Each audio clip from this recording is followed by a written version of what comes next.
Ce colloque se tient à l'île de Montréal et qui est un lieu historique en fait des rencontres entre les peuples autochtones et où convergent et où ont convergé aussi des membres de diverses communautés non autochtones et qui habitent et qui se retrouvent dans ces lieux alors spécial des rencontres. Et puis, nous voulons aussi dire que nous reconnaissons que et respectons les Kanien'kehá:ka à titre des gardiens traditionnels des terres où nous nous retrouvons aujourd'hui. Il nous importe aussi de souligner que nous considérons impératif la nécessité de reconnaître et de réparer les situations d'injustice commises, d'injustice coloniale historique commises à l'égard des peuples autochtones. Et c'est donc dans cet esprit, puis dans ce contexte que nous organisons ces colloques qui portent donc sur le processus de recherche collaborative en éducation relative à l'environnement pour creuser les transitions écologiques et justement qui mettent l'accent sur ce type de recherche qui acquiert dans le contexte actuel des crises profondes que nous vivons une signification particulière et qui a une pertinence accrue. Alors, effectivement, c'est un type de recherche qui met de l'avant la nécessité des croisements des savoirs, la nécessité des convergences et des synergies des savoirs dans une perspective d'apporter un regard plus lucide, plus responsable à l'égard de la réalité et aussi dans une perspective d'identification des réponses ou des solutions aux problématiques qui nous affectent.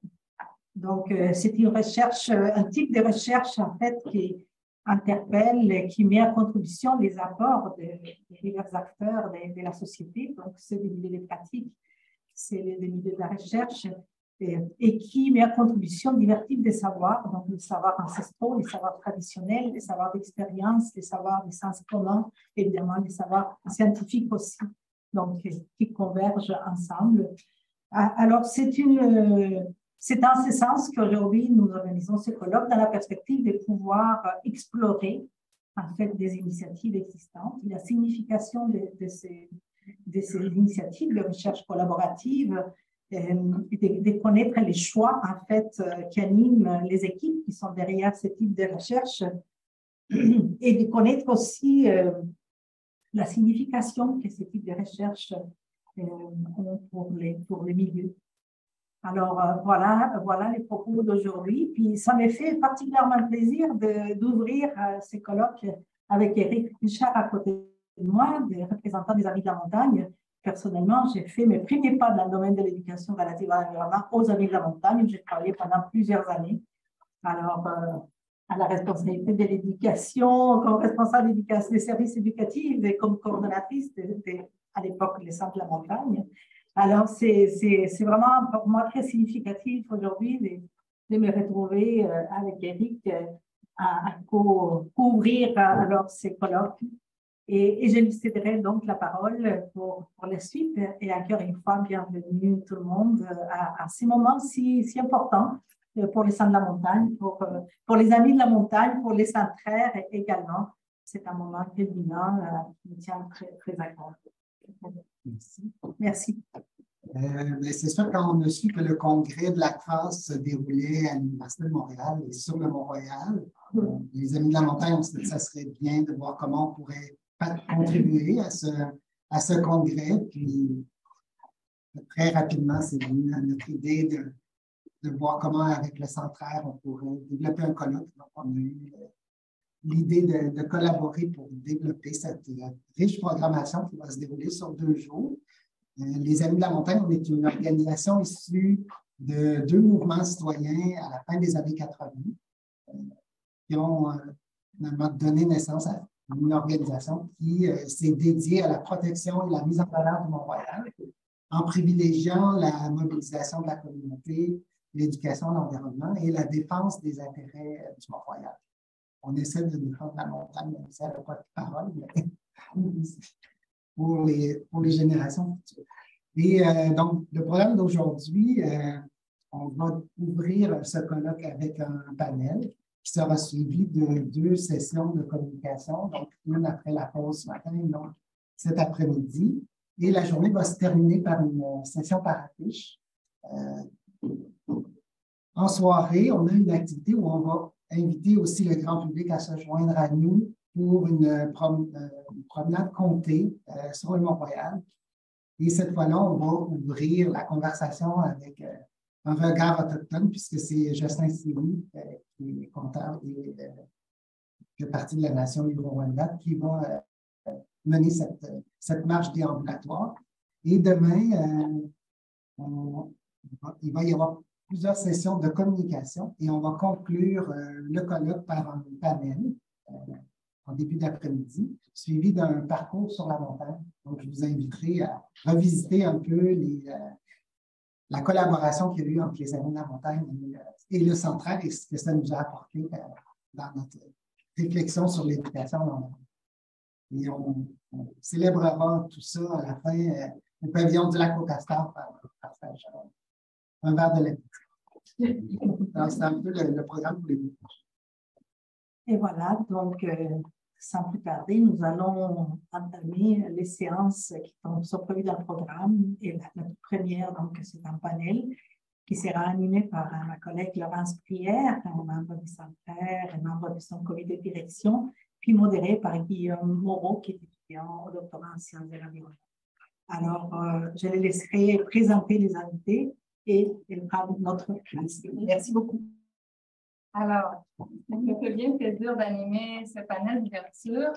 Peut-être en complément des informations partagées par Isabelle et Éric. Bon, on a commencé à préparer ce colloque-là l'automne dernier. On se disait, bien, ça fait 20 ans, il y avait eu un numéro de partenariat dans la revue Éducation relative à l'environnement, Regard, Recherche, Réflexion. Et puis, notre domaine d'éducation relative à l'environnement, c'est beaucoup constitué autour de recherches collaboratives. Je pense en particulier des recherches que Lucie a menées en Amérique latine, et Damas, le projet Damas, le projet Cominga, le projet auquel Isabelle a été partie prenante dès le départ. Et puis, on a pensé bien sûr à ces projets-là, mais à un ensemble d'autres projets auxquels plusieurs d'entre vous avaient collaboré. Puis, on est dans cet appel à la transition socio-écologique.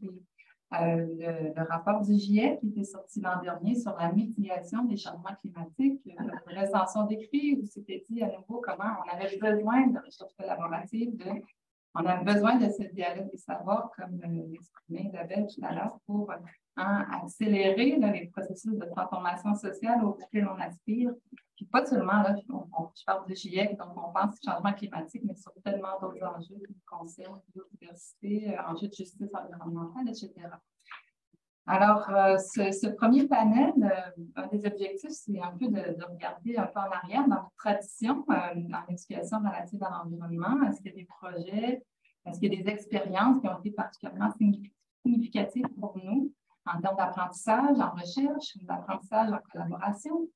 Et ensuite de ça, regarder à quoi on aspire, c'est quoi les besoins à l'heure actuelle et c'est quoi les défis de la recherche collaborative. Alors, voilà.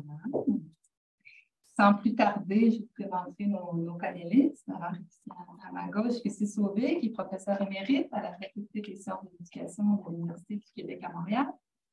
Elle est membre du comité de direction du Centre, qu'elle a fondé, elle est fondatrice de notre centre il y a 10 ans cette année. Donc, fondée en 2012, donc 13 ans. On est rendu à 11 ans, pardon. Parmi ses engagements académiques, elle assume la direction de la revue internationale Éducation relative à l'environnement, Regard, Recherche, Réflexion. Et ses principaux domaines de spécialisation ont trait aux dimensions critiques et politiques de l'éducation, aux dynamiques de mobilisation citoyenne en matière d'environnement et de transformation écosociale, et aussi aux enjeux de la formation des éducateurs, des éducatrices, tant en milieu formel que non formel.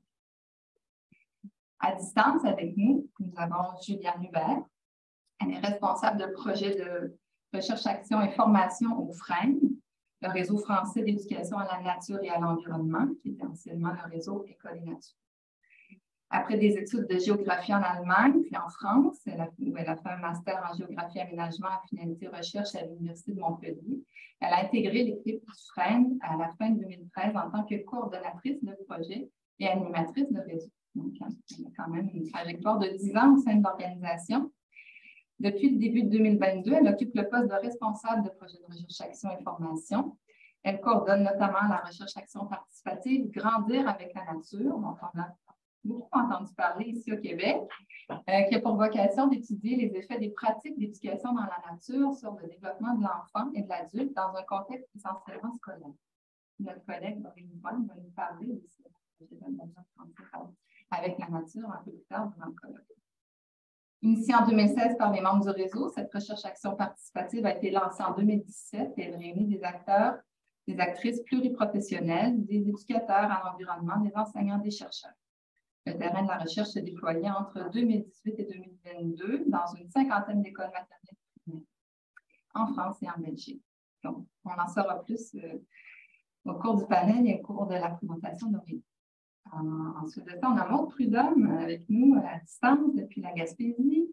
Maude Prudhomme qui est engagée dans des causes écologiques et sociales depuis le milieu des années 90. Elle partage actuellement son engagement entre le rôle d'agente d'écologie sociale au réseau québécois des courses écologistes. Elle a aussi un rôle actif au Front commun pour la transition énergétique et elle offre la formation depuis de nombreuses années sur des perspectives écoféministes et la co-construction d'une démarche vers un mode de vie paysan en Gaspésie, la région de l'adoption.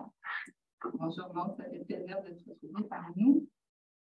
Et finalement, à ma droite, Adolfo Agúndez Rodriguez, collègue de l'Université de Sherbrooke, professeur en fondement de l'éducation et en éducation relative à l'environnement et à l'éco-citoyenneté. Il est aussi membre du comité de direction de notre centre de recherche.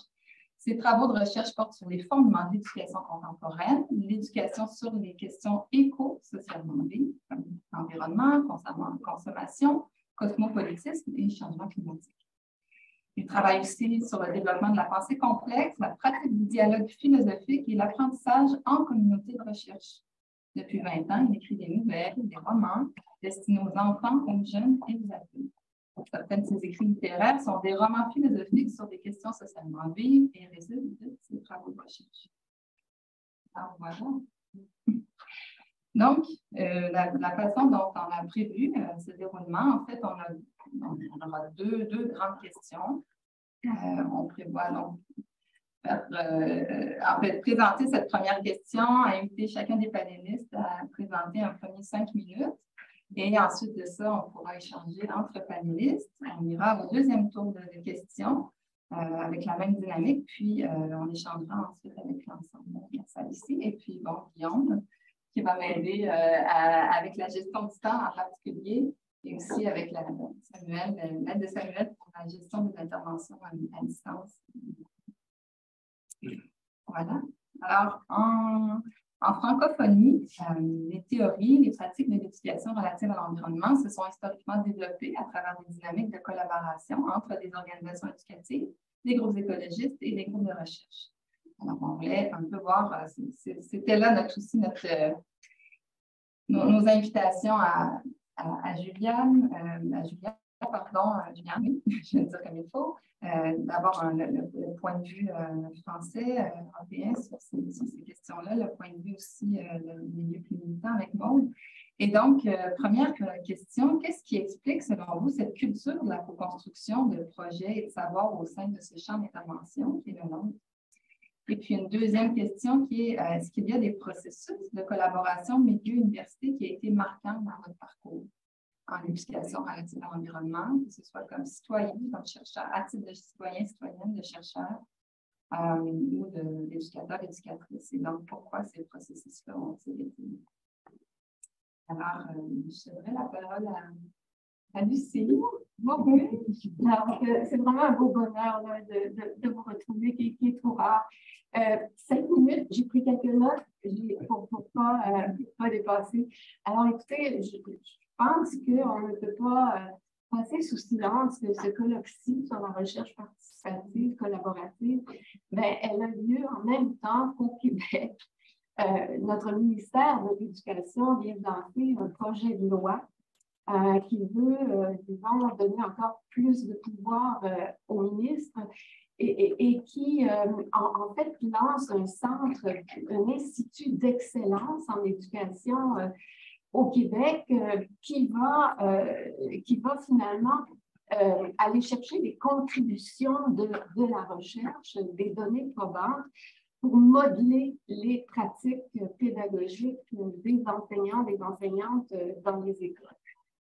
Alors, évidemment que ça soulève beaucoup de débats, hein, de cette prise de position, d'aller rechercher dans les données probantes. On peut craindre un certain scientisme aussi qui s'impose dans les écoles.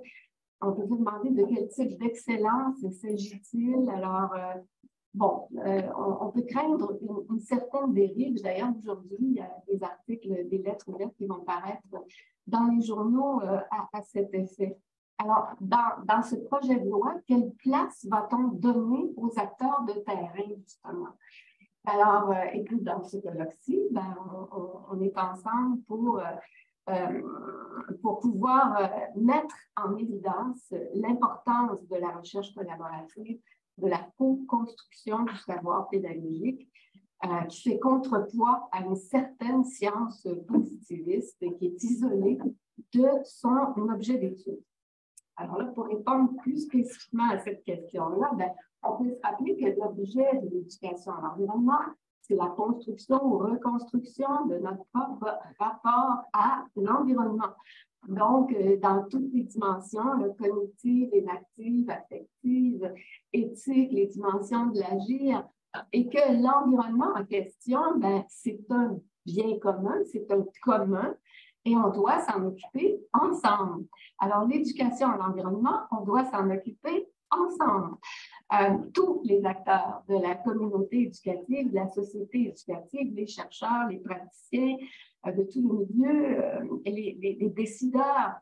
Alors, l'éducation à l'environnement est devenue une dimension éducative prioritaire dans le contexte actuel. Alors, c'est sûr que quand on passe à la recherche académique comme telle, c'est un champ de travail qui est bien spécifique là, en éducation à l'environnement. C'est son importance pour analyser, explorer, proposer des fondements de l'action éducative à partir là, de toutes les propositions, de tous les savoirs, de la philosophie, de la psychologie, de l'anthropologie, de la sociologie, des sciences de l'environnement, et puis à partir évidemment des questionnements, des savoirs pédagogiques. Puis la recherche académique formelle a aussi son importance pour porter un regard sur les situations, les pratiques éducatives pour les caractériser puis faire émerger les enjeux et les possibilités.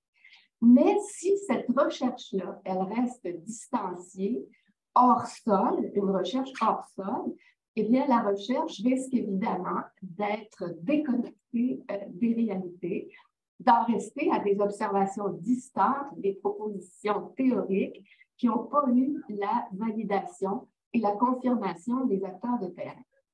Alors, et puis, en plus, en éducation à l'environnement, ben, il faut reconnaître le caractère éminemment contextuel de l'action éducative, là où elle se réalise avec les acteurs du milieu. Voilà, donc, elle se déploie à partir des réalités contextuelles. C'est donc avec les acteurs de terrain, à partir de leur expérience, de leur réflexion, qu'on parvient à mieux saisir les enjeux, les possibilités, les entraves, les limites de l'action éducative en environnement, puis ensemble à trouver des solutions.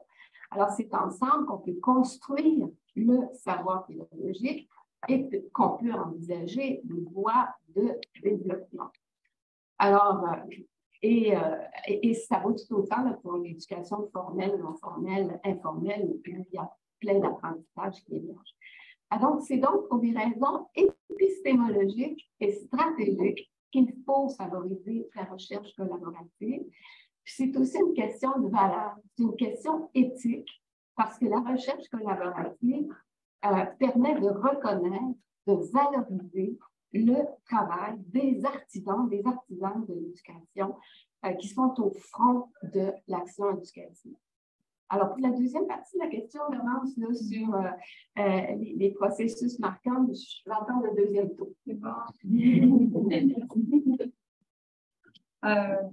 Tu nous amenais, je trouvais, à la fin de ton intervention sur la question de la justice épistémique. Hein. De plus en plus, on se questionne de plus en plus là-dessus. On travaille de plus en plus à cette valorisation active des différentes formes de savoir. Puis à travers nos recherches en éducation relative à l'environnement, on veut mettre en valeur, on veut, en tant que chercheur, chercheuse, mettre de l'avant ces savoirs expérientiels, citoyens, militants, situés, qui ont tellement de valeur, mais qui, dans la vitesse où va l'action militante, souvent, on ne les met pas suffisamment de valeur, pas suffisamment en profit. Des caractéristiques peut-être vraiment intéressantes des recherches qu'on fait en collaboration. Et donc, on aimerait poursuivre peut-être avec Juliane, depuis la France. Bonjour. Merci beaucoup pour l'invitation. Je suis vraiment très heureuse d'être avec vous, même si c'est à distance pour ce matin. Donc, moi, je vous donne un aperçu un peu comment dans les réseaux École et Nature, voilà, par rapport à la culture de la co-construction, comment ça a évolué et par rapport à la recherche-action. Donc, le FREN, comme vous disiez, c'est anciennement le réseau École et Nature, donc, qui est né il y a 40 ans. Donc, en fait, nos 40 ans cette année, donc le réseau est né du besoin d'enseignants et des animateurs nature de se rencontrer, d'échanger et d'améliorer leurs pratiques. Donc, c'est vraiment, voilà, le réseau vraiment né du terrain, dans la volonté de mieux se connaître, de travailler ensemble et de croiser les regards. Donc, le faire ensemble est vraiment au cœur du projet du FREN et la co-construction fait, oui, on peut dire, fait partie de l'ADN du FREN en réunissant une diversité d'acteurs. Donc, vraiment, cette co-construction est très présente dans nos projets dont, naturellement, en fait, on s'est orienté vers une recherche-action pour voilà, grandir avec la nature que je vais vous présenter un peu plus tard. Par rapport au lien avec le milieu université, donc dès le début, nous avons collaboré avec des chercheurs pour venir éclairer nos travaux et nos pratiques. Et sous différentes formes, voilà, c'était par exemple par des interventions lors des événements organisés par le FREN ou un chercheur qui venait apporter un regard un peu extérieur, on va dire, et par des accompagnements sur des questions d'évaluation de nos actions éducatives, de nos dispositifs éducatifs, notamment par Dominique Cotreau, qui était très présente au sein du réseau. Dans les années 2000, donc, nous avons réalisé une première recherche-action au sein du réseau par 3 acteurs chercheurs de l'éducation de l'environnement, dont Yannick Bruxelles, sur le partenariat entre associations et entreprises. Et là, encore une fois, c'était l'idée de croiser les regards sur le partenariat association-entreprise par rapport voilà, aux valeurs, aussi l'éthique. Voilà. Donc, les valeurs sont aussi, voilà, des pratiques sont très présentes. Et après, il y a d'autres projets qui ont été initiés, par exemple avec Dominique Bachelat sur les archives de la mémoire de l'éducation à l'environnement en France, auquel le FREN a contribué. Ce qu'on peut dire qu'en France, il y avait des chercheurs qui étaient donc en éducation à l'environnement qui étaient assez proches du terrain et du milieu associatif. Donc, comme voilà, Dominique Cotreau, Yannick Bruxelles, que j'ai cité, que je viens de citer. Donc, parfois, c'est des professionnels d'éducation en environnement, donc des praticiens qui ont repris des études exprès pour rentrer en réflexivité par la réalisation de mémoires ou des thèses et qui ont aussi après ont contribué au développement du volet un peu recherche, des projets de recherche au sein du réseau. Et ce qui est vraiment aussi très présente, c'est en fait les idées naissent des acteurs et des membres du réseau. Donc, comme donc les projets de recherche-action qui sont développés au sein du FREN ont été vraiment à l'initiative des acteurs en répondant à des problématiques rencontrées sur le terrain. Donc, c'était vraiment souvent la volonté de d'apporter un regard objectivé sur les pratiques et de faire évoluer les pratiques, comme Lucie Sauvé disait aussi tout à l'heure.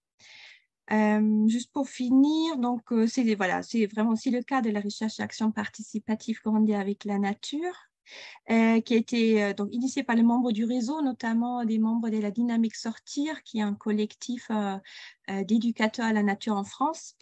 Donc, il réunit différents types d'acteurs. Donc, il y a des éducateurs à l'environnement, des enseignants, des chercheurs, pour étudier les effets donc, de la classe, ce qu'on appelle souvent la classe dehors ou école dehors, donc de la pratique d'éducation dans la nature dans un contexte scolaire, sur le développement de l'enfant et de l'adulte. Donc, on est en train d'analyser donc les effets de cette pratique régulière sur les enfants, mais aussi les adultes, donc les éducateurs à l'environnement qui accompagnent les enseignants, sur les enseignants et tous les adultes aussi qui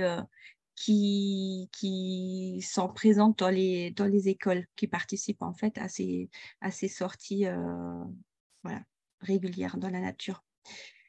Et voilà, pour nous, ça a vraiment permis de contribuer au développement de la classe dehors en France. Donc, je vais en dire un peu plus tout à l'heure. Donc, il y a un vrai intérêt des professionnels. Voilà, et on est assez attendu sur les résultats. On est en train de finaliser le rapport de recherche. Et voilà, comme vous avez dit, il y a Aurélie Swang, qui est membre du comité de pilotage, qui présente avec vous à Montréal. Et notre collègue qui sera là à distance demain, Marie-Laure Giraud de l'Institut Agro de Florac, qui vont vous présenter plus en détail donc, les effets formateurs de cette recherche-action participative qui s'inscrit dans un partenariat apprenant. Voilà pour moi. Merci beaucoup, Juliane. En effet, c'est souvent pour une dimension aussi évaluative qu'on fait appel à l'université pour faire valoir, en fait, vous ne l'avez pas nommé comme ça nécessairement, mais des fois, c'est pour bien démontrer les résultats auprès d'un bailleur de fonds, ça peut être auprès de associations partenariales aussi. Mais aussi, à travers ça, on dégage les apprentissages qu'on réalise ensemble, mais au-delà des transformations qu'on pourrait attendre, ces apprentissages-là qu'on fait tous ensemble, ils ont un sens, ils vont nous porter, puis on peut les transposer dans d'autres contextes ensuite. Donc, c'est pertinent. Merci pour m'inviter à être ici. Et avant de commencer, je voudrais mettre un peu la table sur 3 aspects de ma présentation. Et la première chose, c'est que je travaille dans le milieu formel, donc centre de recherche directement lié à l'école. La deuxième, c'est qu'il y a un volet collaboration, mais il y a un volet participation plus coopération, donc type participation. Quand je parle de volet de collaboration dans mes recherches, et ça va être toujours en lien avec une collaboration avec d'autres experts, d'autres personnes qui travaillent dans le milieu académique. La partie terrain, c'était toujours sur une formule de participation et de collaboration, parce que l'implication a pu être dans toutes les étapes du projet, etc. Donc, c'était plus sur forme d'aller collecter des données avec les participants, mais ayant une participation différente. Donc, je m'aligne à faire plus de collaboration avec le terrain dans le futur, mais pour l'instant, ça peut être le cas. Et la troisième chose, c'est que je vais parler dans cette première partie de la présentation surtout des exemples qui sont en lien avec l'éducation relative au changement climatique. Mais quand je vais nommer l'éducation relative au changement climatique, vous pouvez faire, j'espère que facilement, des ponts avec d'autres domaines spécifiques à l'intérieur de l'éducation relative à la vie. Je vais structurer ma présentation en 3 aspects, surtout. Je vais nommer pourquoi, et en fait, pour répondre à la question, pourquoi cette culture de co-construction des projets de savoir au sein de ce champ d'intervention de l'éducation relative à l'environnement. Et quand on parle d'éducation relative au changement climatique, il y a 3 aspects qui me viennent à l'esprit. Première chose, les changements climatiques sont des sujets très complexes. Et cette complexité fait en sorte que la recherche collaborative est une bonne façon, une bonne méthodologie de recherche pour répondre à cet aspect de complexité. Deuxième élément, c'est que les changements climatiques nous affectent dans notre vie personnelle. Donc, au-delà d'une pratique professionnelle, c'est un projet de vie. Donc, ça nous implique, ça nous engage à un autre niveau que pas juste le niveau professionnel. Et le troisième élément que je vais passer rapidement, c'est le besoin de comparer des choses quand on travaille en éducation relative au changement climatique. Cette comparaison nous permet, et j'ai fait le pont avec le premier élément, ça nous permet de mieux comprendre la complexité et d'autres éléments que je vais mentionner. Donc, pour le premier point, la complexité, c'est à un double niveau. C'est une complexité du phénomène du changement climatique. Donc, une complexité qui est cognitive, mais qui est aussi affective. Donc, on est dans des sujets qui sont directement liés aux émotions. Et un deuxième élément, c'est la complexité de l'éducation d'aujourd'hui, du système éducatif et de l'éducation d'aujourd'hui. Lucie a mentionné certains éléments de cette complexité éducative d'aujourd'hui au niveau politique.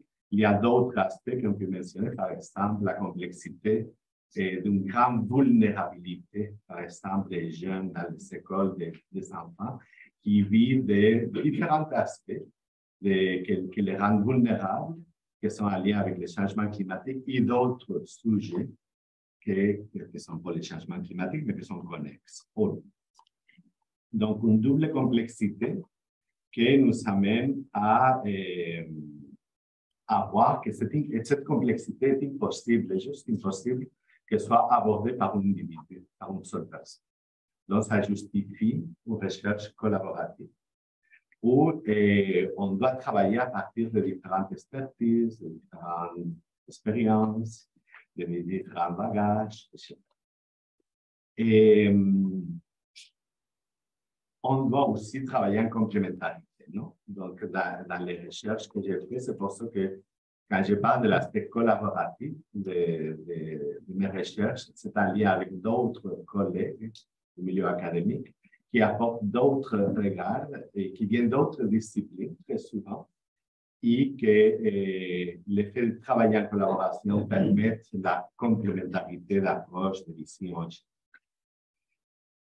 Ça crée en sorte que la recherche collaborative dans le contexte de l'éducation au changement climatique permet d'augmenter énormément le potentiel de réflexion qu'on a besoin pour traiter les changements climatiques, le potentiel de réflexion qu'on a besoin pour pratiquer l'éducation relative au changement climatique. Et deuxième point, j'ai parlé, le changement climatique, c'est un sujet qui nous affecte à toutes, à tous. Et en tant que sujet émotionnel, cognitif, etc., qui nous affecte dans la vie, ça transforme, au moins, il y a des connexions entre notre projet de vie et notre projet professionnel. Ça nous engage d'une façon différente dans les projets de collaboration. La collaboration permet de se réunir, de partager ce projet de vie avec d'autres personnes qui partagent le même projet de vie ou semblable et d'avoir des objectifs communs. Ce qui est une caractéristique fondamentale de la recherche collaborative, qu'on ait un objectif commun ou des objectifs communs. Après, on peut avoir aussi des objectifs différents et spécifiques. Mais ce projet commun, ça va être en sorte qu'on va pouvoir travailler ensemble avec eux. Le troisième élément, le besoin de comparer dans les changements climatiques en étant un phénomène local ou un phénomène global, et le fait de comparer différentes réalités à travers le monde ou dans une même région, ça permet de mieux comprendre cette complexité du phénomène. Et en lien avec la comparaison, je pense qu'un volet international, ce n'est pas nécessairement toujours nécessaire, mais c'est très riche Et ça permet de comparer différents endroits dans le monde, différentes causes, conséquences, effets, réactions aussi, différentes façons de réagir.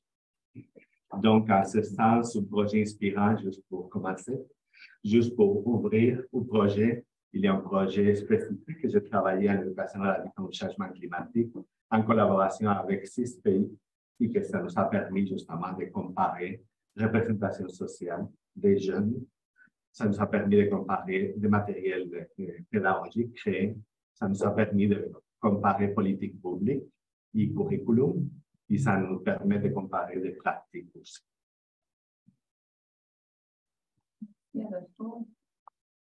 C'était riche, c'était très didactique. Ça me va. J'ai aimé comment tu as abordé la question de la complexité dans ton exposé et d'aborder aussi la complexité sur le plan des savoirs émotionnels aussi.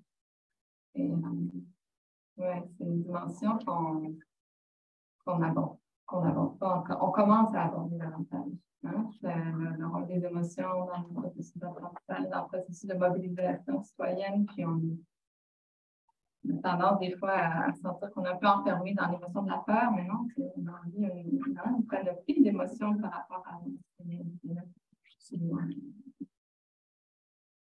Donc, Maud, est-ce que vous en rejoignez, Maud? Oui, est-ce que vous m'entendez? Oui, on t'entend, Maud. Vous m'entendez bien? Bon, fantastique, je suis désolée. Zoom était peu collaboratif ce matin. Voilà, c'est sûr que quand on intervient après plein de brillantes personnes qui ont réfléchi, on doit ajuster un peu ce qu'on avait prévu afin de ne pas faire de redites. Je tiens à préciser que je raisonne à ce qui a été nommé. Ben, ouais, je pense que la collaboration a lieu parce qu'on partage un défi de rythme. Puis ça aussi dénote un certain positionnement un peu solidaire. Je ne sais pas à quel point c'est une sortie, là, moi je ne suis pas des milieux académiques, mais d'une posture, outre être une posture sujet-objet, c'est aussi une certaine prétention d'objectivité, je pense, qui est un peu mise de côté, j'ai l'impression, puis où on choisit un parti de dire on doit aller dans une direction... il y a un range de convergence, là, mais comme on va suffisamment dans la même direction pour convenir qu'on travaille en alliance pour faire cette autre chose. Donc, on n'est pas en train de s'étudier mutuellement ou de traduire ce qu'on fait simplement dans une perspective académique, mais de générer autre chose ensemble dont nous avons besoin pour créer, pour déconstruire ou construire ou toutes ces choses en même temps, augmenter l'efficacité de nos mouvements, tout ça. Je pense que c'est aussi un constat que les lieux d'innovation sont ils sont notamment sur le terrain, ils ne sont pas exclusivement sur le terrain, il y a de l'innovation qui se fait aussi en milieu académique, mais il y a une effervescence terrain qui fait en sorte que c'est un peu incontournable si on veut étudier ce qui se passe d'un point de vue de l'innovation. C'est ça, il y a une posture de prendre part dans le pourquoi. Dans le pourquoi, je pense qu'il y a aussi une curiosité, une curiosité d'explorer les possibilités. Puis là, je pense que ça va être quelque chose qui va être évolutif. On crée une relation. Je pense que c'est surtout ça, l'enjeu de justice épistémique, puis tout ça, c'est la nature de la relation. Puis en construisant la relation, on découvre ces différentes possibilités. Puis je pense qu'au fil des dernières années, on en a observé quelques-unes et qu'on continuera d'en voir d'autres. Certaines ont été là, nommées déjà ce matin. Moi, les projets auxquels j'ai pris part, j'avais envie d'en nommer 2, puisque dans le cadre de l'ACFAS, on met des cas. J'imagine que le projet Forge sera davantage mis de l'avant par mes collègues. Corrigez-moi si je me trompe. Un peu de main sur la table ronde de la communauté. C'est ça. Fait que je me disais que j'allais mettre l'emphase sur un autre. Non pas pour ne pas reconnaître la part de Forge, mais dans un esprit de complémentarité. Moi, mon premier partenariat universitaire, c'était pas exclusivement comme dans une perspective classique d'éducation relative à l'environnement, mais c'était sur les poursuites Bayon avec la Ligue des droits et libertés, où c'était un peu conjoint à une lutte qui était certes ancrée dans une perspective de lutte environnementale, mais pas que. C'est une dimension, ça rejoignait aussi cette idée qu'une lutte en environnement, tout le monde y gagne, ou presque. En tout cas, la société civile en général y gagne. Donc, c'était une lutte notamment pour contrer l'intimidation judiciaire qui court là, sous différentes formes dans différents régimes légaux. Là, c'était sous une juridiction provinciale pour ce qui était des poursuites broyantes. Donc, on voyait les cas se multiplier, notamment sur des dossiers liés à la gestion des matières résiduelles, mais pas que. On l'a vu dans des dossiers miniers, des cas plus récents même au niveau des hydrocarbures, mais souvent au niveau extractif. Donc, la collaboration s'est faite d'abord de manière un peu plus exploratoire dans l'organisation d'une espèce de colloque, formation pour explorer qu'est-ce que les poursuites bâillons, tout ça. Mais parallèlement, se construisait une lutte pour l'obtention d'une loi. Et donc, le travail d'éducation a collaboré aux pratiques de mobilisation à la fois en légitimant d'un œil expert, de dire il y a des gens d'université, des gens très, très sérieux qui sont d'accord avec nous, en expliquant aussi, en faisant une recherche qui pouvait comparer, qui se donnait le temps de comparer des réalités dans d'autres juridictions, d'autres luttes qui avaient eu lieu notamment en Australie, dans des régimes coloniaux similaires, où la législation était comparativement intéressante pour ce qui est d'analyser les gains qui pouvaient être faits ici, la formulation des législations qu'on voulait réclamer. Fait que ça a permis d'orienter les revendications.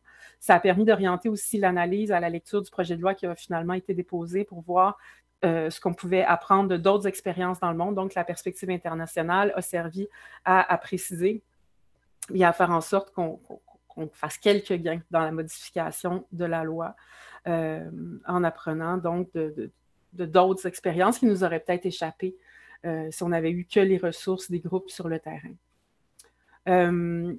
Ensuite, on est allé dans une phase où on a fait une tournée d'éducation populaire pour expliquer la nouvelle loi, parce que c'est un langage qui est assez rébarbatif, merci, le langage législatif, qui est intimidant par sa nature.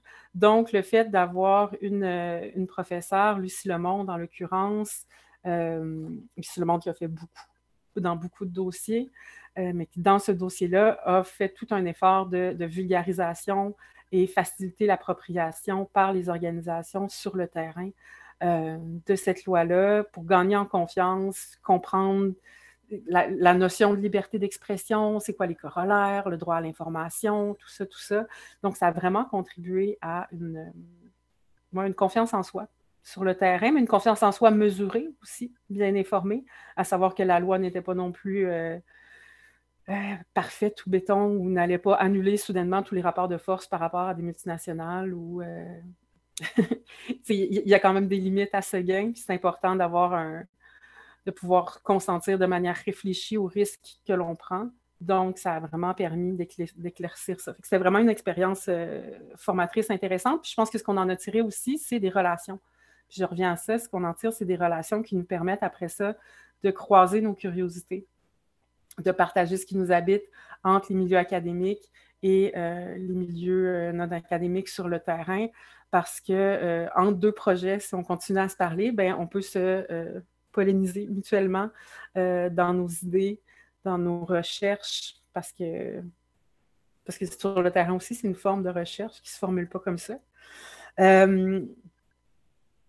D'autre part, je pense que dans le potentiel des collaborations à venir, je vois une possibilité peut-être d'un partage un peu plus au niveau des méthodes même. Parce qu'au rythme où on doit aller, même le rythme de recherche collaborative, ben, en tout cas, c'est un rythme, là, mais vraiment d'équiper les mouvements pour qu'eux-mêmes soient plus à même d'avoir une curiosité plus méthodologiquement, pleinement assumée avec les corollaires, avec la rigueur, pour étudier sa propre effervescence, étudier ses propres capacités de convergence, les limites, tout ça. Le rythme auquel on doit aller aussi avec la transformation qu'on doit faire. Puis là, ça rejoint un peu l'intervention au niveau de la psychologie puis des dimensions émotionnelles, mais de générer une confiance dans l'ambition de transformation de société plurielle qu'on doit réaliser dans un temps, somme toute, si on veut agir en temps utile. Le temps est compté, il peut être compté différemment, mais il n'est pas infini, chose est certaine. Fait que c'est ça, je pense qu'il y a quelque chose de plus fusionnel ou je ne sais quoi au niveau de la manière de collaborer.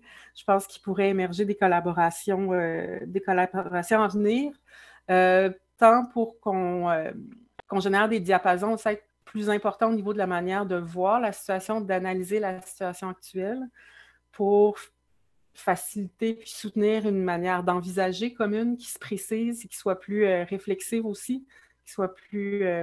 parce que les contextes évoluent. Ce qui faisait du sens contextuellement il y a 5 ans, déjà aujourd'hui, se trouve peut-être caduque à certains égards. Donc, on doit se repositionner, puis un repositionnement collectif à l'échelle de plusieurs organisations, à l'échelle intersectorielle, ça requiert une bonne méthode puis une rigueur qui soutient ces processus-là. Déjà qu'on vit des chocs de culture organisationnelle, qu'on vit toute forme de défis dans nos mouvements sociaux, nos mouvements de coalition. Alors, je pense qu'il y a un travail là qui pourrait se transformer. Ensuite, au niveau de la mise en valeur puis de l'amplification des savoirs autochtones, je pense qu'il reste encore énormément à faire et que là aussi, il y a lieu d'avoir des potentiels de collaboration significatifs. Mais je n'ai pas voulu t'arrêter, bon, parce que c'était trop pertinent. Puis j'ai vu, entre autres, l'importance de créer la confiance sur les ambitions qu'on porte ensemble, les partenaires de la recherche. Et oui, donc, créer la relation de la recherche, c'est super important. Et puis, ça demande un certain temps. Puis après ça, comme tu l'as fait exprimer, il y a le temps long de la recherche, puis il y a le temps souvent plus court, hein, sur le milieu d'intervention. On est rapidement, comme tu le disais, on arrive. On a besoin de nouvelles informations. La situation, ça change plus vite que le protocole, des fois, de recherche qu'on a mis de l'avant pour garder cette rigueur-là, pour s'y tenir. Donc, en même temps, il faut garder.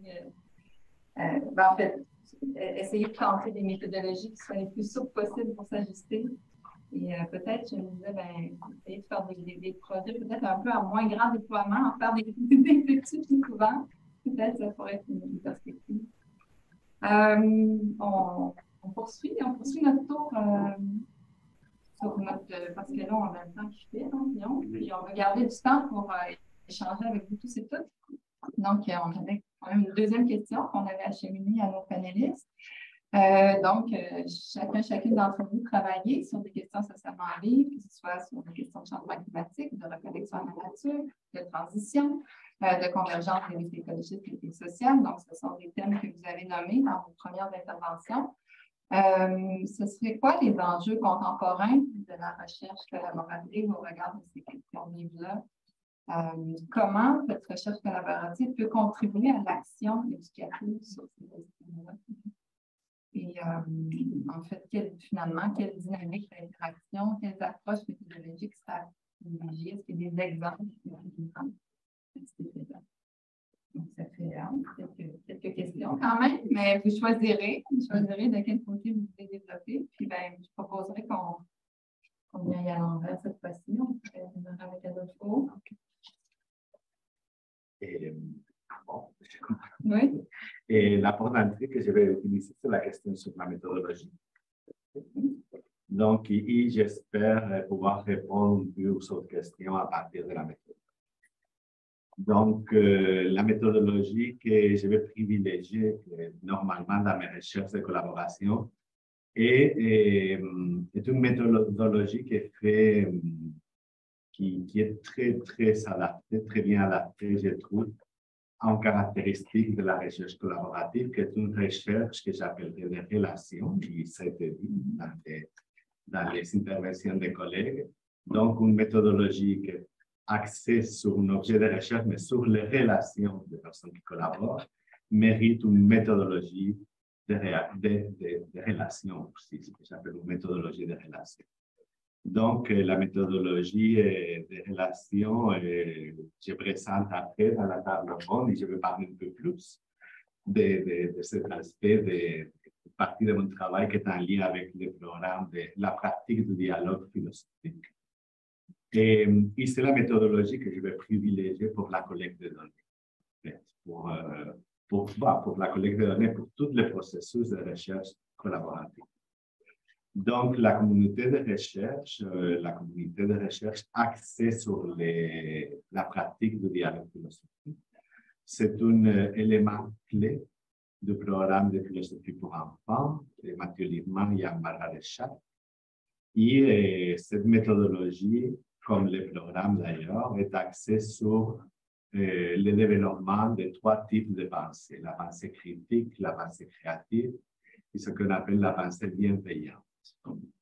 Et je vais me concentrer aujourd'hui, dans cette partie de la présentation, sur la pensée bienveillante, qui me semble un outil très, très puissant pour répondre à différents enjeux de la recherche collaborative. La pensée bienveillante est en double niveau. C'est d'être bienveillant sur notre façon de penser. Donc, c'est un aspect métacognitif. Il y a un deuxième aspect que c'est de penser de façon bienveillante avec les autres. Donc, il y a certaines habilités de la pensée, comme l'écoute, par exemple, qui est à la base de cette pensée bienveillante.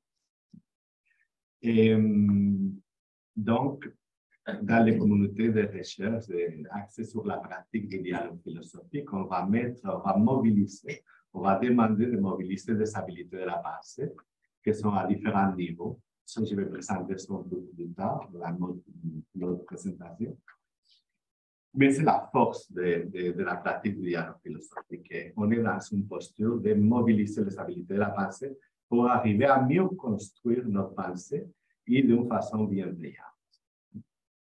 Donc, c'est pour ça que je pense que c'est une méthodologie à privilégier pour les recherches collaboratives et c'est la méthodologie que j'ai.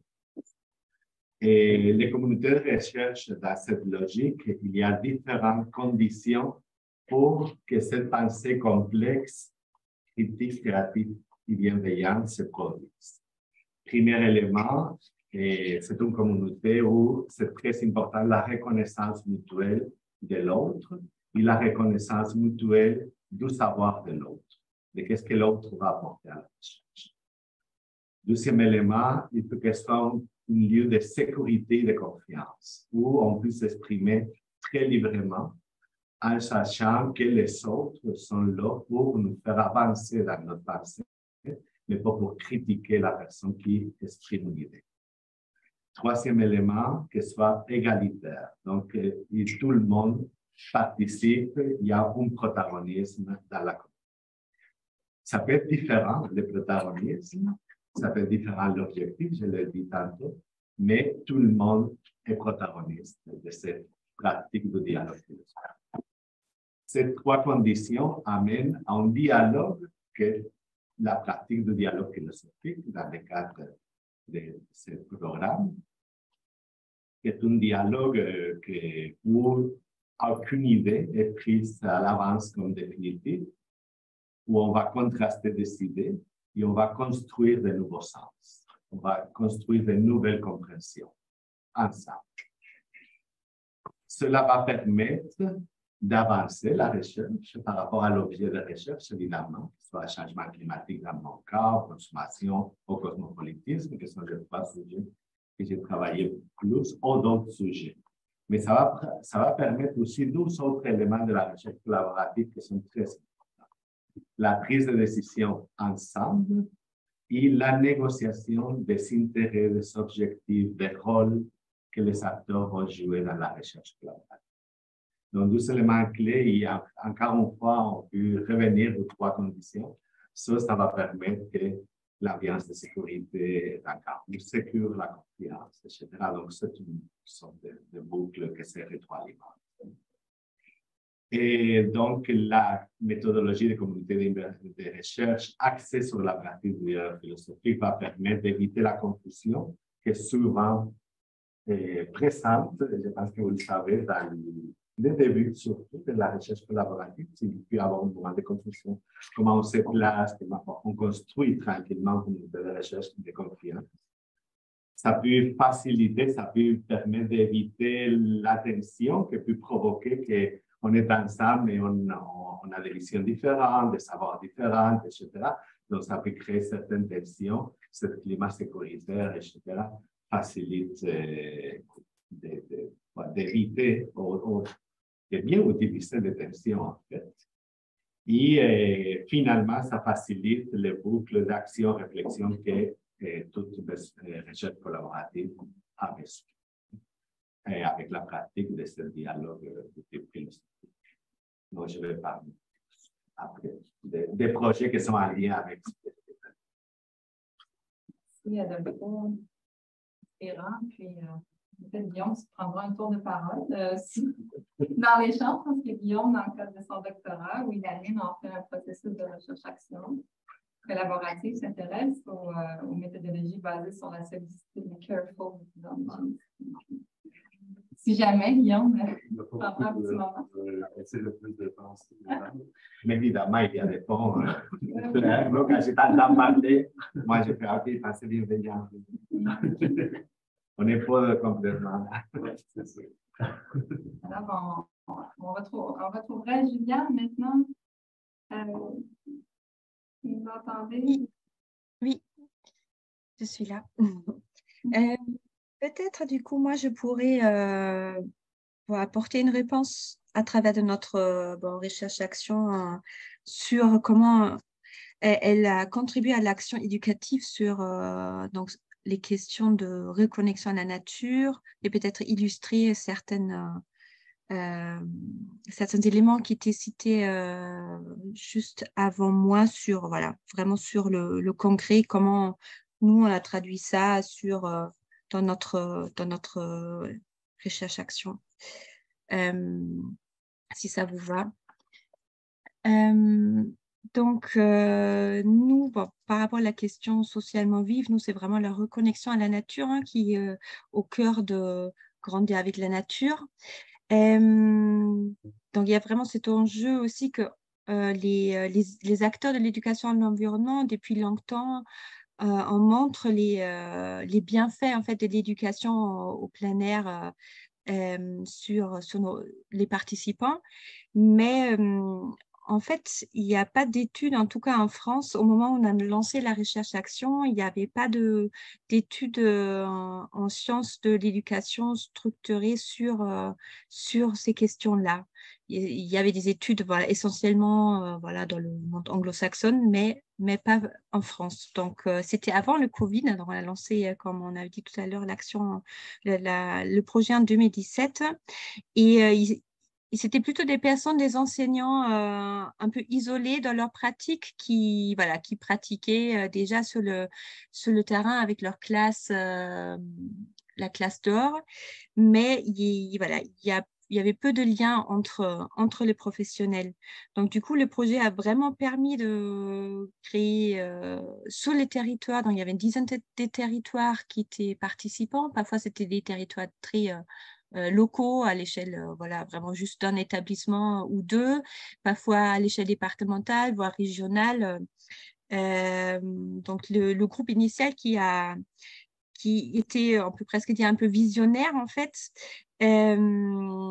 Et c'est vraiment avec le confinement du printemps, au printemps 2020, donc suite à la pandémie du Covid-19, où la pratique s'est largement développée, un peu comme une stratégie de résilience face au manque de nature éprouvé.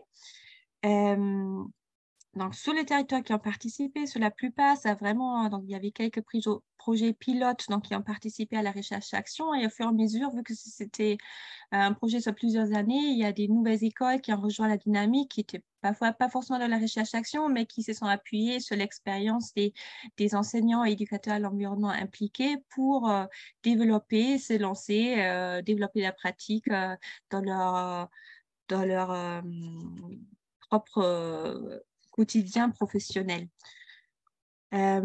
Et qu'est-ce que ça... Voilà, pour nous, vu que cette recherche-action est ancrée sur le terrain, donc elle contribue aussi à légitimer la pratique, donc d'avoir un regard objectivé sur la pratique, offrir aussi des champs des possibles pour l'éducation nationale, donc pour l'institution, pour, au-delà de l'apprentissage de fondamentaux, mathématiques, français, etc., de voir aussi, de l'ouvrir sur des questions de relation à soi, la relation aux autres, le rapport au monde qui nous entoure.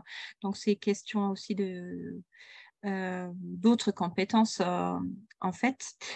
Et voilà, nous, on est vraiment ce que vous avez dit tout à l'heure sur la reconnaissance mutuelle, la sécurité, la confiance et voilà, une relation égalitaire. Ça, c'est vraiment quelque chose qui est ressorti aussi chez nous, des valeurs de partage, d'égalité d'estime et d'équité des intelligences, mais aussi des savoirs, parce que chacun vient, en fait, vient de différents champs professionnels. Donc, vient avec ses savoirs d'action, ses savoirs théoriques, et donc de composer avec cette diversité aussi d'acteurs qui, c'est pas toujours évident aussi parce qu'on ne parle pas forcément le même langage au départ, mais il y a tout un cheminement en fait pour, voilà, pour faire culture commune. Et nous, il y avait tout un processus pour définir collectivement la problématique en fait de la recherche. Donc, il y a une problématique globale, mais après, chaque territoire avait ses propres réalités et besoins. Donc, chacun pouvait après adapter ses questions de recherche selon ses besoins, en rentrant quand même dans la problématique globale. Donc, voilà, donc c'est quelque chose qui est très riche, qui est complexe, qui est complexe, mais qui vraiment, ça permet aussi de se donner le relais, que chacun essaye d'apporter quelque chose de là où il est, et c'est assez complémentaire en fait. Et juste pour finir, pour nous, c'était vraiment avant tout aussi une aventure humaine. Donc, il y a vraiment quelque chose de très fort, des liens très forts qui sont créés entre les personnes. Il y a aussi, voilà, c'est vraiment cette idée que, voilà, on est complémentaires. Il y a cet regard aussi sur la pratique. Chacun a pris du recul et parfois, quand on est dans notre quotidien d'éducateur à l'environnement, on n'a pas forcément toujours le temps aussi de prendre ce recul. Donc, cette recherche était aussi très riche pour ça.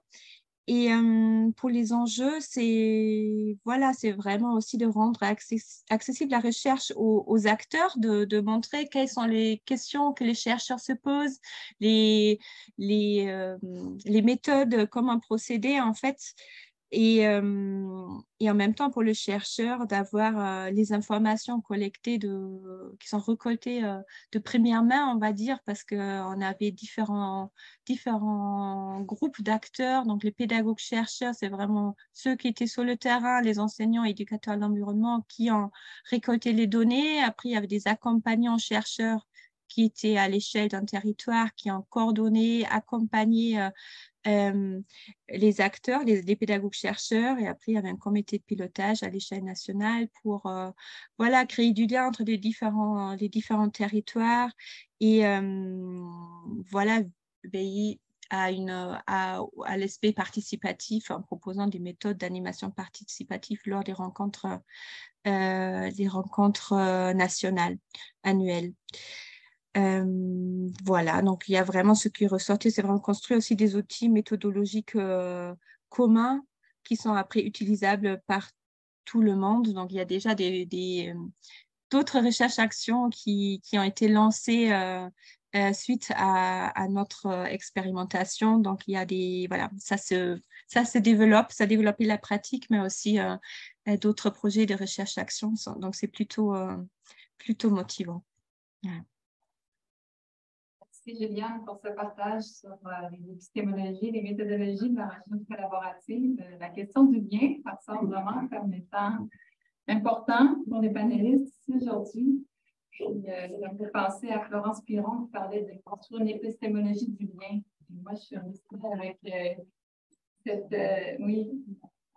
avec cette expression que je chéris beaucoup. Donc, poursuivons avec Maude. On va essayer de conclure donc 5 minutes l'intervention de Maude, peut-être 5 minutes celle de Lucie, puis on ouvrirait directement à la salle à la suite. Oui. Je me rends compte que tout à l'heure, j'avais un peu terminé en enchaînant sur les deuxièmes questions.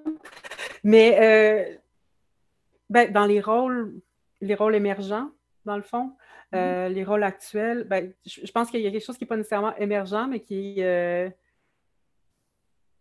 inaccompli, non terminé au niveau de la mise en valeur des savoirs des premiers peuples, mais vraiment comme une mise en valeur profonde, qui ne soit pas anecdotique, mais qui soit vraiment... Là, je pense qu'il reste encore énormément à faire.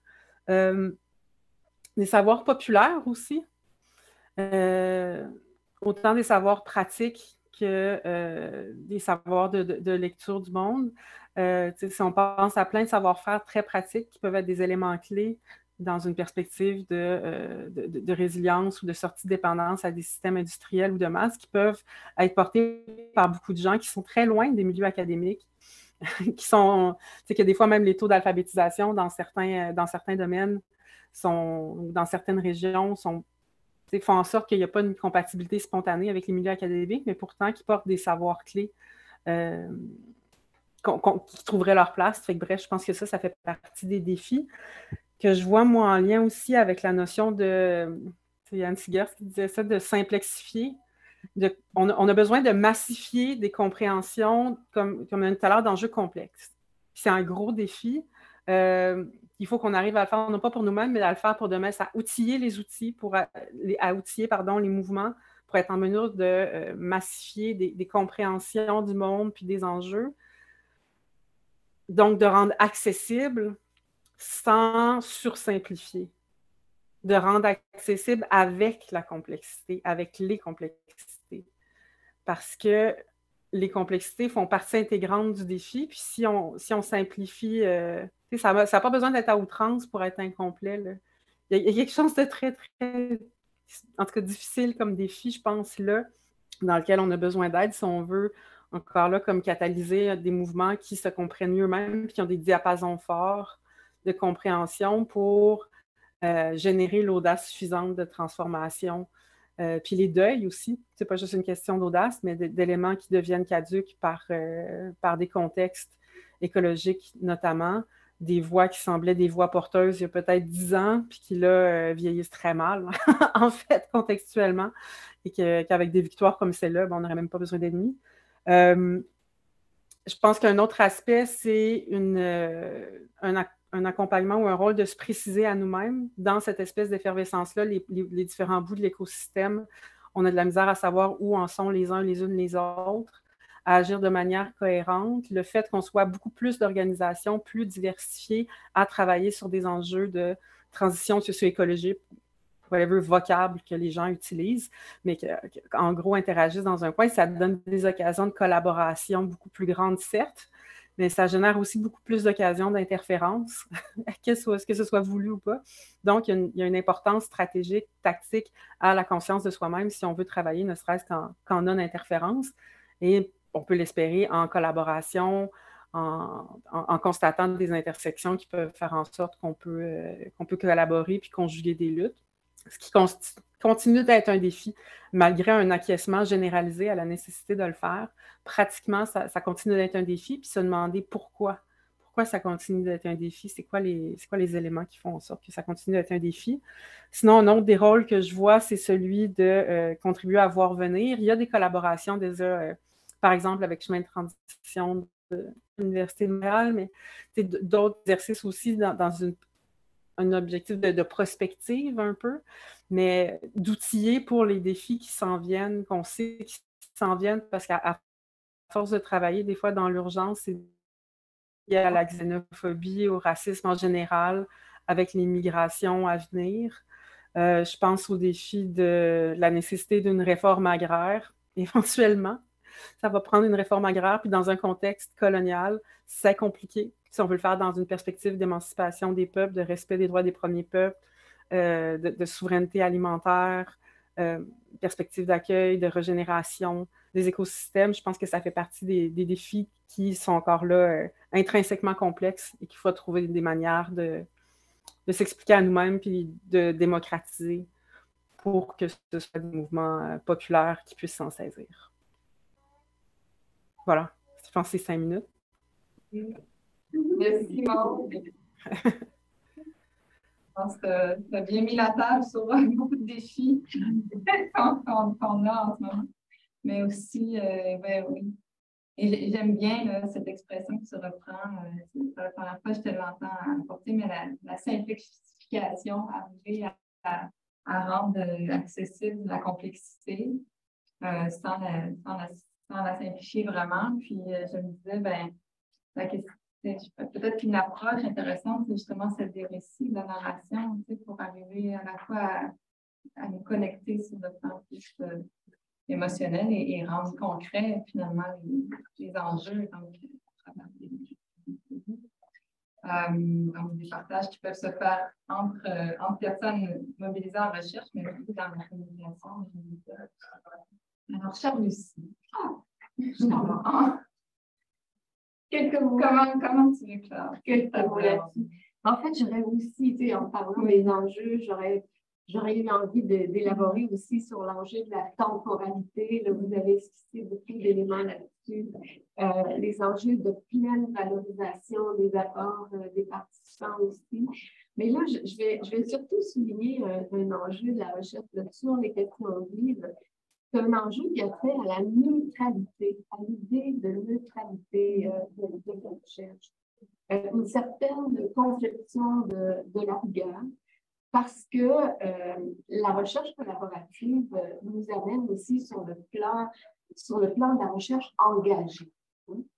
Alors, l'éducation à l'environnement, ce n'est pas un objet de recherche duquel on peut rester distant. Il y a des impératifs sociaux, écologiques auxquels l'éducation doit répondre. Alors, l'éducation, c'est une forme d'action sociale prioritaire en matière d'environnement. Et c'est pourquoi la recherche en éducation à l'environnement est bien souvent une recherche engagée. Et là, on va rejoindre la dimension politique de l'action éducative en matière d'environnement. Alors, c'est important de reconnaître ici qu'il n'y a pas d'incompatibilité entre l'engagement et la rigueur. La recherche engagée, bien sûr, elle a une visée d'intervention sur les réalités éducatives, environnementales, mais ça n'empêche pas d'avoir un regard critique constant sur elle-même, sur les réalités à soutenir, à améliorer ou à transformer. Alors, la recherche engagée, elle va se réaliser avec les acteurs de terrain et c'est le plus souvent une recherche de type critique. C'est une recherche où il n'y a pas de clivage entre la connaissance et l'action. Alors, on va retrouver des recherches-actions, des recherches-interventions, des recherches-évaluation, des recherches-développement, tous les types de recherches que vous connaissez. En somme, des recherches à trait d'union. Donc, trait d'union entre la recherche et l'action et trait d'union entre tous les acteurs de la société éducative. Et puis là, bon, c'est sûr que j'ai eu le bonheur d'avoir un long parcours de recherche qui m'a permis d'explorer à peu près tous ces types de recherches-là. Puis je ne pourrais pas vous en parler là, parce que le temps s'il trop vite. J'aurais voulu, en contre, insister sur une recherche qu'on a eu le bonheur de partager ensemble avec des collègues d'Amérique latine et qui ont associé autant des collègues de différentes disciplines, des universités partenaires que de l'UQAM, et qui nous ont amenés à travailler avec des communautés qui nous ouvraient à des défis culturels fabuleux. Alors, ça inclut pour nous des chantiers de co-formation extraordinaires entre collègues et aussi avec les partenaires des milieux concernés. En fait, on développait des programmes de formation des enseignants au primaire et formation de ce qu'on appelait des leaders communautaires.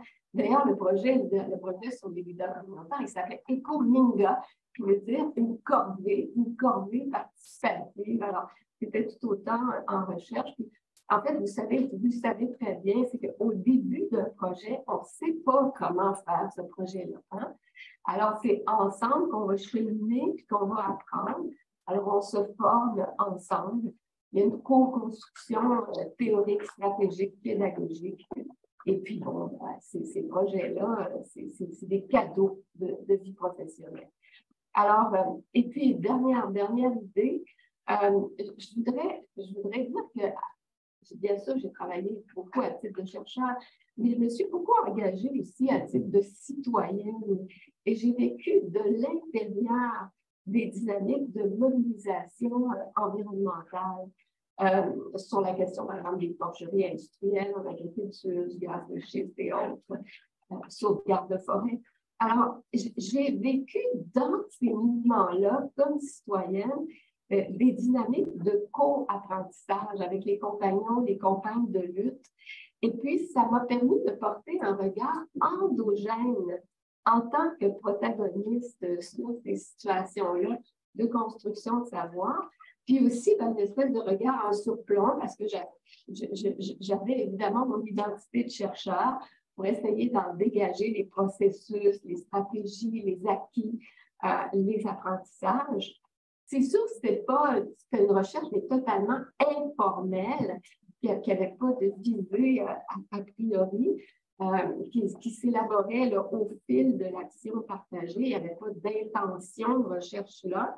Alors, on peut parler que, je me demande si on peut appeler ça de la recherche collaborative. En fait, c'est de la recherche immersive, finalement. Bon, ça, c'est un autre chantier de réflexion. Puis éventuellement, c'est dans ce cas-là que j'ai l'occasion de vous parler de ce fabuleux chantier de recherche collaborative qu'est la production d'une revue de recherche. Je le fais parce que c'est un chantier d'apprentissage extraordinaire. Et puis, bon, vous verrez passer une campagne de financement participatif. C'est vraiment difficile parce que c'est de plus en plus exigeant de produire une revue de recherche sur les plateformes numériques. Alors, on a besoin d'un petit coup de main pour à peu près 12 mois. Alors, bienvenue à tout le monde qui verra passer à cet appel-là. Merci, Lucie. Donc, c'est ça la recherche immersive. Oui. Alors, on ouvre à vous tous et toutes. Donc, ça peut être donc, des réactions que vous avez à des propos qui ont été apportés par les collègues. Donc, si vous voulez compléter, ça susciter des questionnements, des réflexions chez vous. Vous pouvez y aller plus largement sur des besoins en matière de recherche collaborative aujourd'hui, des enjeux, des apprentissages, sinon vous avez fait dans vos recherches en partenariat. La parole est à vous. Et puis, Barney, c'est ce que vous avez la main, et puis les Guillaume, on parle. On t'écoute, Franck Potvora. Bonjour. Et du coup, pour M. Rodriguez, je travaille sur un événement à l'horizon 2024 avec 4 organismes environnementaux dans la région jeunesse de Montréal. Je travaille dans une école secondaire. Comment je travaille autour de cet événement? Dans le cadre de votre pensée bienveillante, du sentiment de sécurité, comment vous accueilleriez un intérêt divergent d'un des organismes, d'une des parties, par rapport à ce qui se place dans la construction de cet événement, dans l'idée aussi qu'un organisme peut avoir une lignée qui diffère un petit peu des autres et se distinguer dans l'organisation. Comment garder cette harmonie, cette égalité dans la construction et que finalement il n'y ait pas de divergence nuise dans l'organisation. J'imagine que quand vous êtes dans une étape initiale, non, de construire une chose, un aspect très, très important, quand on forme une communauté de recherche, on consacre beaucoup de temps, et quand c'est axé sur la partie du dialogue philosophique, on consacre beaucoup de temps à la construction en soi de ce climat sécuritaire. Les éléments que j'ai mentionnés, donc j'imagine qu'il d'abord il faudra réserver des moments importants pour que le dialogue bienveillant s'installe. Et ensuite, rapidement, parce que quand je parle d'une pratique en communauté de recherche axée sur la pratique du dialogue philosophique, il y a certaines habilités que je pense que rapidement il faudra installer. Non? Et peut-être qu'après, dans l'autre présentation, vous pouvez faire des liens. Non? Et on considère, quand on parle d'habilité de la pensée, on considère 5 types d'habilités de la pensée qu'on va travailler. Donc, ce sont des habilités de perception, de raisonnement, d'organisation, de traduction. Je vais parler un peu plus de ça. Et moi, dans cet univers d'habilité de la pensée qui est très complexe, qui est un réseau très, très complexe, organisé en 5 catégories, moi, je pense qu'il y a des habilités qui sont importantes dans ce cas, comme par exemple, ça me vient comme ça un peu rapidement, mais par exemple, installer rapidement qu'on va parler à partir des raisons, de ce qu'on appelle les bonnes raisons en philosophie. Les bonnes raisons sont des raisons qui sont argumentées, qui sont appuyées sur la logique finalement. Et il y a d'autres, évidemment, comme des habiletés plus sociales, comme l'écoute, etc. L'idée, c'est de pouvoir contraster des idées à plusieurs niveaux stratégiques et aussi sur le contenu, pouvoir contraster des idées dans la logique de pouvoir arriver, et pour nous, ça c'est important à cette méthodologie, on n'arrive pas en conclusion. L'objectif, c'est pas d'arriver en conclusion où tout le monde est d'accord. Mais dans la recherche collaborative, je reviens sur l'aspect important, reconnaître les divergences, mais il faut que les noyaux, avoir un noyau commun. Donc, c'est quoi les noyaux communs? Et c'est quoi qu'on est capable de renoncer aussi? Parce que c'est ça la question finalement. On peut renoncer à des choses, mais il y a d'autres choses qui sont dans le corps de notre projet. Donc, c'est ça dans cette première étape que je vois comme important à réaliser. Et après, il y a une dynamique qui s'installe, etc., qu'on peut répartir.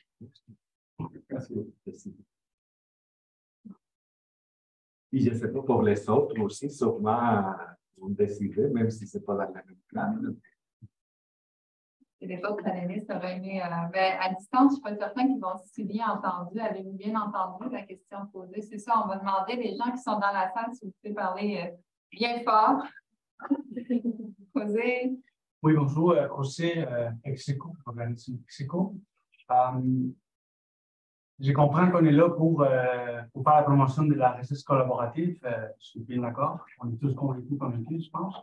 Mais justement, je me demandais si vous pouviez partager des possibles pas à éviter, des limites, des obstacles, des défis qu'on peut retrouver dans cette type de recherche.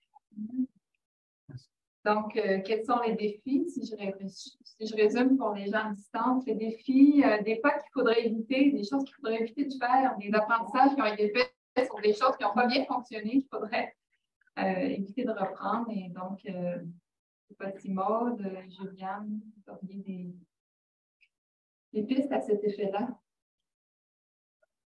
Ou Lucie? C'est sûr que quand on se lance dans un projet collaboratif, tout spectre de la participation, etc., il faut construire les objectifs ensemble. Tout part de là. Et ensuite, on construit le processus ensemble aussi. Parce que si ce socle-là n'est pas partagé et clarifié, puis à quoi ça sert. Et puis aussi, je pense qu'un écueil, c'est peut-être parfois le manque de reconnaissance de l'acquis de chaque participant.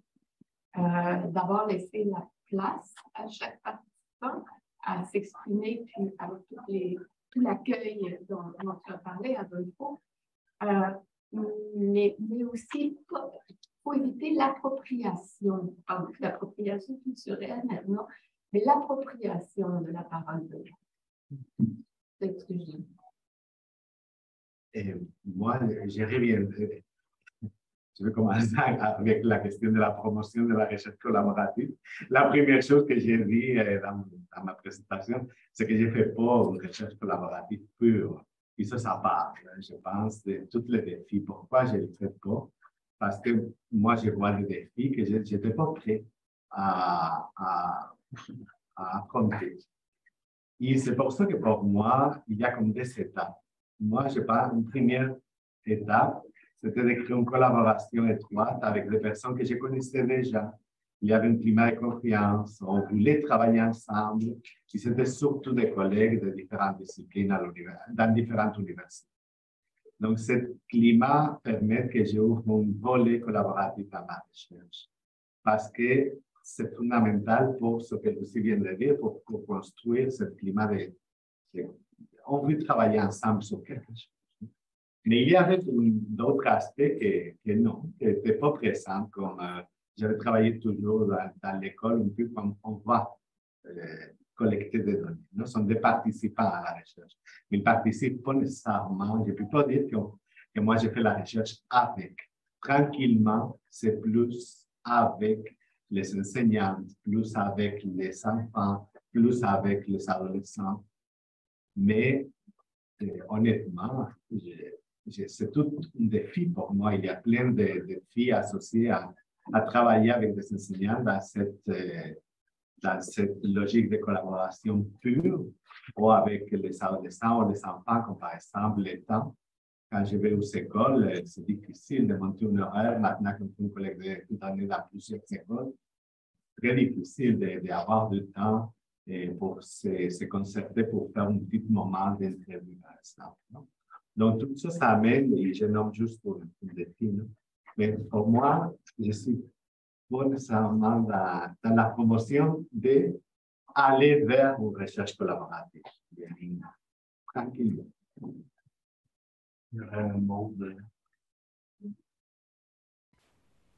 Ouais, rapidement. Il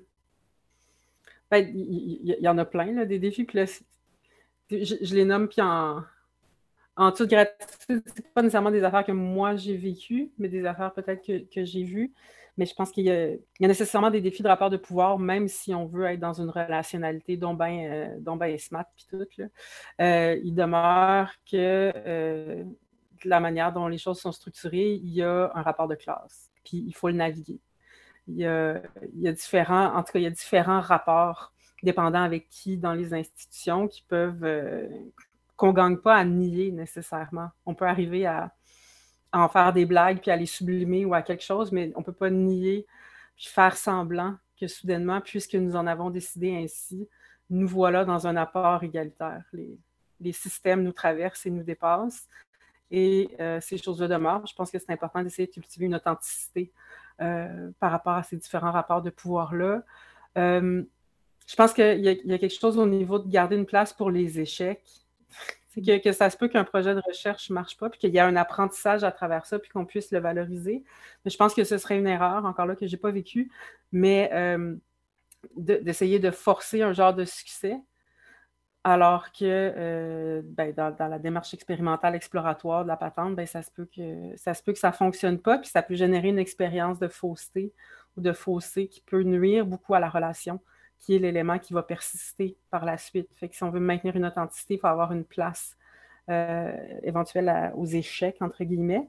Sinon, moi, je voulais, en sortant peut-être, explorer, je pense que c'est un pas, la recherche, il y a tout un vocabulaire, là, les recherches actions ou collaboratives ou tout ça, je pense que c'est un pas, puis l'institution d'éducation, tout ça ne fait pas exception au besoin de se réinventer, mais pas comme post-COVID, là, mais de se, je sais pas, rétro-ingénierer, je sais pas comment on dit ça, mais ça va être quoi la place dans une perspective de transition socio-écologique et tout ça, même des universités. Fait que je pense que ça amène à d'autres questions, les établissements, les infrastructures, les savoirs, les personnes, tout ça. Je pense que c'est une transformation du rôle et des rapports qui est beaucoup plus profonde, qui s'expérimente à une certaine échelle au niveau de différentes formes de collaboration dans la recherche, mais que ça devrait mener à beaucoup plus et que ce serait une erreur d'en rester là. Point.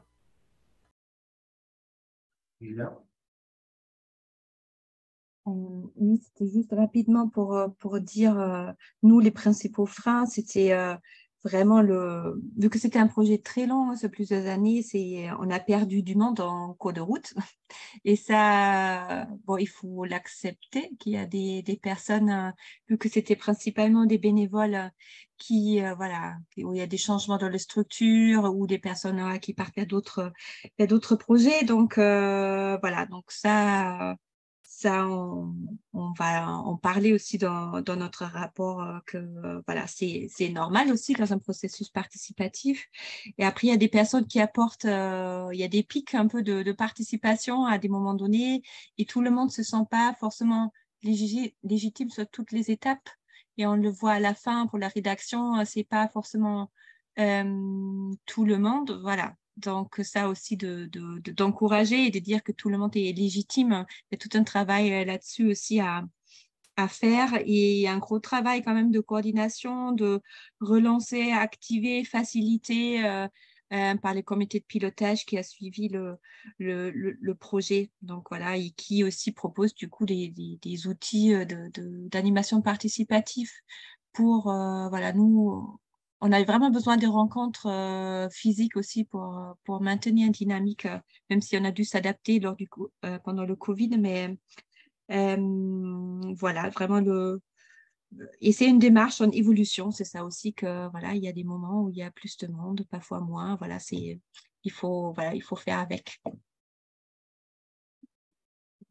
Virginie, je vais peut-être enchérir aussi sur la question, là, parce que je vois la discussion tourne beaucoup sur la collaboration, donc sur le rapport aux autres, avec les autres, comment on travaille avec les autres, mais à travers ça, il y a aussi la question du rapport à soi et la transformation du rapport à soi qui, à mon sens, est vraiment très importante parce que si on ne déconstruit pas toutes nos pratiques, si on ne réfléchit pas par rapport à nos pratiques, si on ne se transforme pas à travers ce processus-là, ça va être difficile de transformer nos relations puis de faire de la collaboration qui va être de plus en plus riche.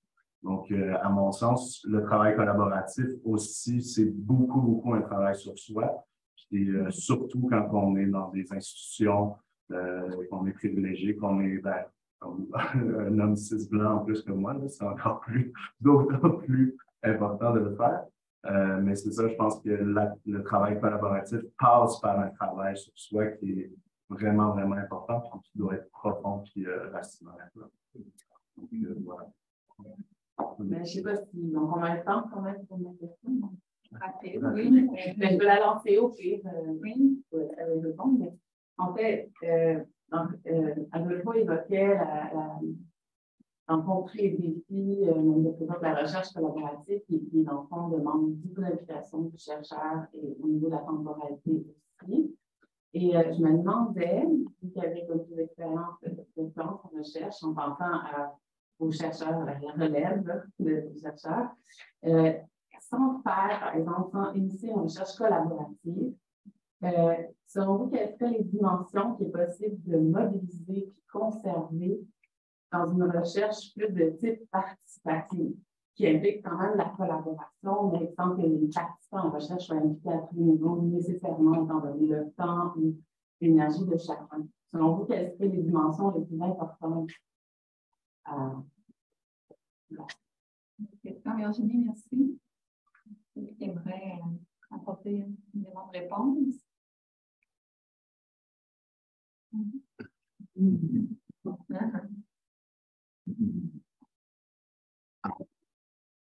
Peut-être que c'est toutes les dimensions, mais dans un degré différent. Finalement, on est en train de parler de recherche collaborative qui est en état pur et la réalité, c'est pas ça. C'est un esprit. Donc, et chaque recherche, je pense que peut amener à dire, OK, ça c'est plus pur dans cette recherche parce qu'il y a moins de barrières, parce que l'objet se porte bien pour faire ça, etc. Il y a certaines dimensions, par exemple, qui vont émerger très rapidement, comme avoir l'objectif commun. Il y a d'autres recherches que ça va être plus à travailler peut-être, et finalement, peut-être que tu te situes plus dans une posture participative parce que pour une question d'étape, par exemple, une recherche qui est du sang ou que du fils, c'est pas la même chose. Et tu veux passer plus directement, OK, j'ai besoin de ça, je vais partager je vais engager les gens dans mon objectif, mais je n'irai pas à négocier à ce processus de négociation. Mais je pense qu'il peut lire les différentes dimensions à partir de la finalité de notre recherche aussi, et voir différents degrés et vivre un peu en paix avec ça aussi, de dire, bon, peut-être que c'est pas pur, mais dans tous les aspects, mais quand même, on s'approche en idéal, cet idéal de co-construction, de savoir, de protagonisme de tout le monde, horizontalité. Gardez ça comme quelque chose que se réalise et qu'on avance là-dessus. Merci Adolfo pour ce mot de la fin et puis merci à tous nos panélistes pour leur présence. Merci.